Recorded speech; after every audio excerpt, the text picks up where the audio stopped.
Salam sejahtera saya ucapkan kepada Yang Berusaha, Dr. Azza Matsabil, selaku pensyarah pengajaran Nahu Bahasa Melayu dan rakan-rakan seperjuangan sekalian. Saya, Mera Zaina Ambikin, bernombor matrik 215987. Pada hari ini, saya akan membentangkan hasil tugasan satu saya, iaitu penggunaan aspek morfologi dan aspek sintaksis sebagai bahan pengajaran berdasarkan standard pembelajaran yang terdapat dalam DSKP Bahasa Melayu Tingkatan 2. Pemahaman tentang bahan pengajaran. Bahan pengajaran boleh ditakrifkan sebagai alat pembelajaran yang digunakan untuk mencapai tujuan pembelajaran dan sumber pembelajaran. Ia berfungsi untuk memudahkan pencapaian tujuan pembelajaran. Selain itu, ia membantu murid memperoleh pelbagai fakta, kemahiran, dan pendapat untuk membantu proses kognitif mereka. Bagi guru pula, bahan pengajaran merupakan kelengkapan yang membantunya dalam menyampaikan pengajaran. Bahan-bahan tersebut termasuklah pelbagai bahan bercetak seperti buku teks dan bahan bukan bercetak seperti bahan yang berasaskan daripada teknologi maklumat. Standard pembelajaran merupakan satu penetapan kriteria atau indikator kualiti pembelajaran dan pencapaian yang boleh diukur bagi setiap standard kandungan yang terdapat dalam dokumen standard kurikulum dan pentaksiran di SKP. Selain itu, standard pembelajaran juga merupakan susun atur pengalaman pembelajaran yang terancang bagi mencapai objektif pembelajaran. Dalam subjek Bahasa Melayu, standard pembelajaran adalah untuk melengkapkan murid dengan keterampilan berbahasa dan berkomunikasi. Baiklah, kita beralih kepada penggunaan aspek tata bahasa morfologi. Standard kandungan yang telah saya pilih ialah 5.2, memahami dan menggunakan kata ganda dalam pelbagai ayat. Standard pembelajaran pula 5.2.1, memahami dan menggunakan kata ganda separa tunggal dan separa berimbuhan dalam pelbagai ayat. Bahan pengajaran atau bahan bantu mengajar yang telah saya guna ialah buku teks Bahasa Melayu Tingkatan 2, muka surat 25. Pemahaman tentang standard pembelajaran berdasarkan DSKP Bahasa Melayu Tingkatan 2. Memahami bermaksud tahu dan mengerti benar akan sesuatu. Selain itu, memahami juga merupakan suatu kebolehan atau kemampuan seseorang untuk mengetahui, mengerti dan menyedari tentang sesuatu dengan jelas. Selain itu, menurut hierarki taksonomi Bloom, aras memahami merupakan domain kognitif untuk mengenal pasti kebolehan melibatkan penggunaan pengetahuan tanpa situasi baru, seperti menerjemahkan idea daripada sesuatu bentuk kepada bentuk yang lain. Sebagai contoh, pada standard pembelajaran ini, standard ini memfokuskan murid agar dapat menjelaskan, memberikan contoh, menyimpulkan, menerangkan atau menulis semula serta menterjemah atau meringkaskan. Perkataan menggunakan pada SP ini bermaksud murid boleh mengaplikasikan pengetahuan yang diperoleh sama ada daripada bahan pengajaran yang digunakan oleh guru dalam pelbagai bentuk. Hasil pembelajaran yang telah diperoleh daripada proses pengajaran dan pembelajaran membolehkan murid mengaplikasikan dalam latihan pengukahan seperti membina ayat. Golongan kata berdasarkan standard pembelajaran ini ialah kata ganda. Kata ganda merupakan proses yang menggandakan kata dasar, yang mana kata dasar boleh mengalami penggandaan penuh dan penggandaan separa. Kata dasar juga boleh digandakan secara berentak, iaitu berdasarkan rentak bunyi tertentu. Terdapat 3 jenis penggandaan, iaitu penggandaan penuh, penggandaan separa, dan penggandaan berentak. Standard pembelajaran 5.2.1 ini memfokuskan lebih terperinci dengan menekankan tentang penggandaan separa atau kata ganda separa. Kata ganda separa ialah kata ganda yang mengalami pengulangan suku kata pertama pada kata asalnya. Ia juga merupakan suatu proses yang menggandakan sebahagian sahaja kata dasar, seperti kata tunggal atau kata terbitan. Penggandaan separa terbahagi kepada 2, iaitu penggandaan separa kata tunggal dan penggandaan separa kata berimbuhan. Sebagai contoh, kata ganda separa tunggal ialah kata dasar gelang apabila mengalami kata ganda separa tunggal menjadi gegelang. Selain itu, kata dasar bagi pohon ialah pohon, dan kata ganda separa tunggal bagi pohon ialah pepohon. Jenis kata ganda yang kedua ialah kata ganda separa kata berimbuhan. Kata ganda separa berimbuhan terbahagi kepada 3 jenis, yaitu kata ganda separa berimbuhan awalan, akhiran, dan apitan. Maksud pelbagai ayat dalam standard pembelajaran ini pula ialah pelbagai ayat dalam konteks ini bermaksud murid boleh memahami dan menggunakan kata ganda separa tunggal dan kata ganda separa berimbuhan dalam pelbagai bentuk jenis ayat seperti pada ayat penyata, ayat tanya, ayat perintah, dan ayat seruan yang mungkin terdapat pada teks atau petikan. Standard pembelajaran dan bahan pembelajaran. SP 5.2.1 ini menekankan tata bahasa bagi aspek morfologi dan boleh dilaksanakan dengan menggunakan bahan pengajaran seperti buku teks Bahasa Melayu tingkatan 2 muka surat 25. Objektif pembelajaran pada SP ini ialah murid dapat memahami dan menggunakan pelbagai golongan kata dalam pelbagai ayat dengan betul dan mengikut konteks. Objektif yang kedua, murid memahami dan menggunakan kata ganda separa dengan betul mengikut konteks. Pada aktiviti pengajaran dan pembelajaran ini, guru perlu menekankan kata ganda separa kepada murid. Seperti yang kita tahu, kata ganda separa terbahagi kepada kata ganda separa tunggal dan kata ganda separa berimbuhan. Guru boleh menggunakan teknik penggabung jalinan seperti menulis nota ringkas, penerangan, dan teknik bersoal jawab dengan murid. Bagi memperkukuhkan keberkesanan pengajaran dan pembelajaran, aktiviti pembelajaran abad ke-21 seperti fikir, pasang, kongsi boleh digunakan. Cara pelaksanaan aktiviti pembelajaran abad ke-21 seperti fikir, pasang, kongsi adalah berdasarkan penerangan oleh guru tadi dan bahan pengajaran yang diberikan. Berdasarkan petikan yang terdapat pada buku teks tersebut, murid dikehendaki untuk membaca petikan secara mekanis di dalam kelas. Secara individu, murid perlu memahami isi petikan tersebut. Kemudian, murid duduk secara berpasangan. Aktiviti yang perlu dilaksanakan oleh murid ialah mereka dikehendaki untuk membina kata ganda separa tunggal dan separa berimbuhan dengan perkataan yang bercetak warna merah pada petikan. Murid dikehendaki untuk berkongsi hasil yang mereka peroleh berdasarkan aktiviti itu tadi di hadapan kelas.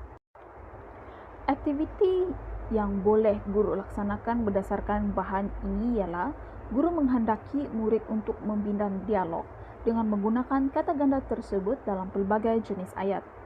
Aktiviti ini adalah selaras dengan SP yang telah ditetapkan, yaitu memahami dan menggunakan kata ganda separa tunggal dan separa berimbuhan dalam pelbagai ayat. Pelbagai ayat dalam konteks ini bermaksud murid boleh menggunakan kata ganda separa tunggal dan kata ganda separa berimbuhan dalam pelbagai bentuk jenis ayat seperti pada ayat penyata, ayat tanya, ayat perintah, dan ayat suruhan. Baiklah, kita beralih kepada aspek tata bahasa sintaksis. Standard kandungan yang telah saya pilih ialah 5.4, memahami dan menggunakan frasa dalam pelbagai ayat.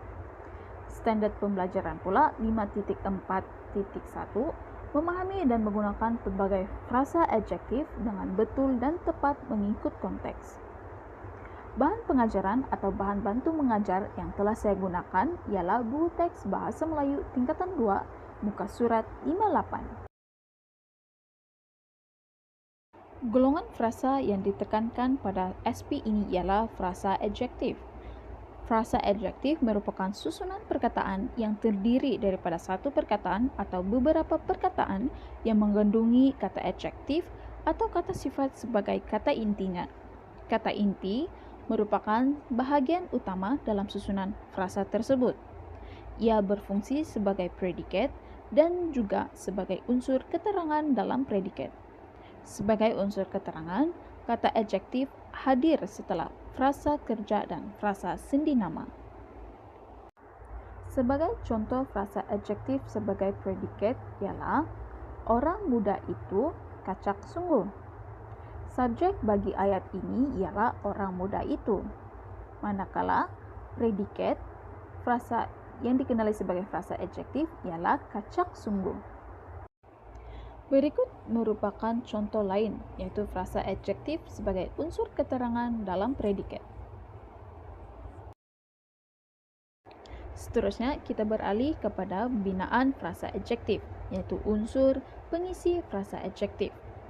Frasa adjektif boleh terdiri daripada satu perkataan adjektif sahaja atau deretan perkataan yang mengandungi kata adjektif dan kata bantu dan kata penguat sama ada di hadapan atau di belakang. Inti frasa adjektif terletak pada kata adjektif dan bahagian inti pula terdiri daripada dua jenis mengikut binaan, iaitu binaan satu perkataan dan binaan dua perkataan.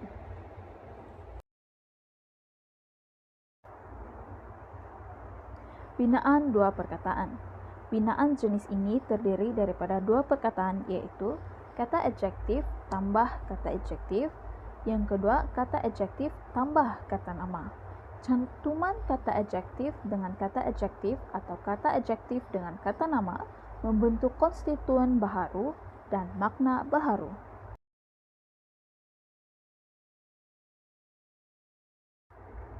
Dengan betul dan tepat mengikut konteks pada SP ini bermaksud, guru boleh memilih akan jenis konteks yang bersesuaian mengikut objektif yang ingin dicapai pada akhir pembelajaran.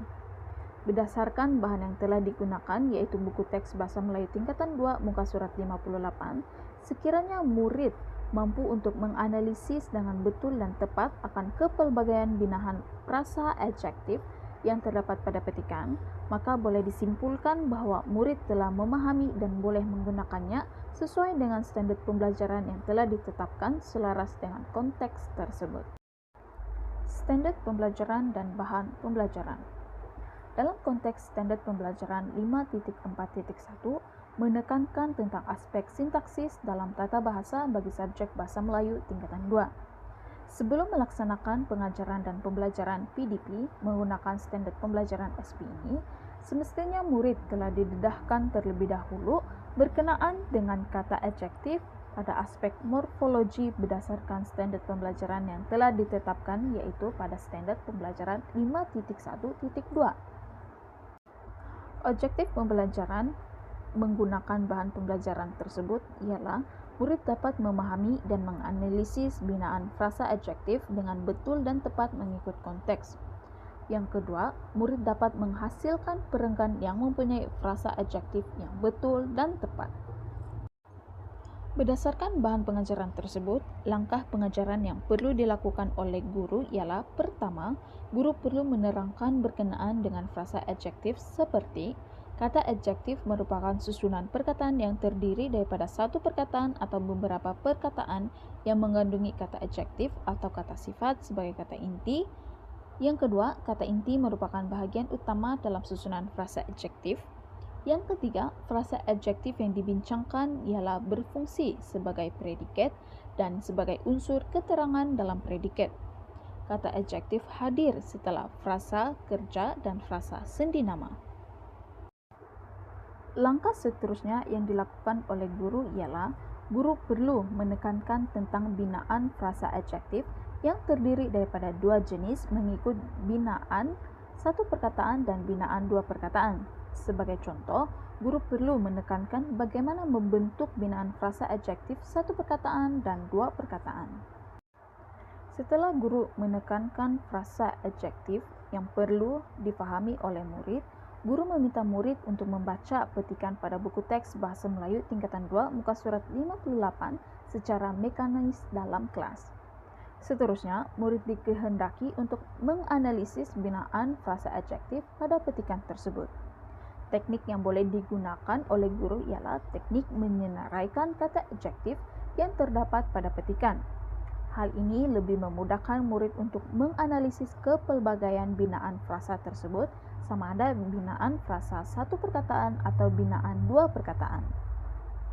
Guru boleh membahagikan murid kepada beberapa kumpulan dalam melaksanakan sesi PDP tersebut kerana pada kebiasaannya interaksi dua hala akan lebih berkesan.